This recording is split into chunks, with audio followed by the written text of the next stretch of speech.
बिस्मिल्लाहिर्रहमानिर्रहीम अल्हम्दुलिल्लाहि जअला मिनल मुतमस्सिकीना बिविलायति यब्न अबी तालिब अलैहिस्सलाम। ये किताब है मशारिक़ अनवार और यकीन अल्लामा हाफिज रजब बुर्सी और हिल्ली की है।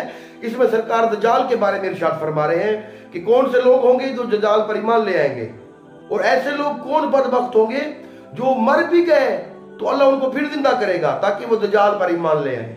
ये सरकार खुद इरशाद फरमा रहे हैं अपने सहाबी से। ये किताब का पेज नंबर है 75। इसमें अबू सईद खुदरी कहते हैं कि रसूल अकरम सल्लल्लाहु अलैहि वसल्लम ने अपने खुतबे में फरमाया, ऐ लोगों, जो भी हम अहले बैत से बुग़्ज़ रखता है अल्लाह उसे यहूद के मजहब पर कब्र से उठाएगा। उसका इस्लाम तो उसके किसी काम नहीं आ सकता। अगर मुबग़िज़ अहले बैत दज्जाल के ज़माने में होगा तो दज्जाल पर ईमान ले आएगा। अगर पहले मर गया तो अल्लाह उसे कब्र से उठाएगा ताकि दज्जाल पर ईमान ले आए। तो जो लोग बचना चाहते हैं, दज्जाल के ऐसे अमान में रहना चाहते हैं, तो कोशिश करें अहले बैत अलैहिस्सलाम के बुग़्ज़ से बचें, वरना मर भी गए तो दज्जाल पर ईमान उनको ले आना पड़ेगा।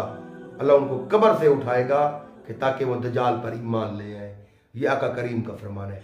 वमा अलैना इल्लल बलागुल मुबीन।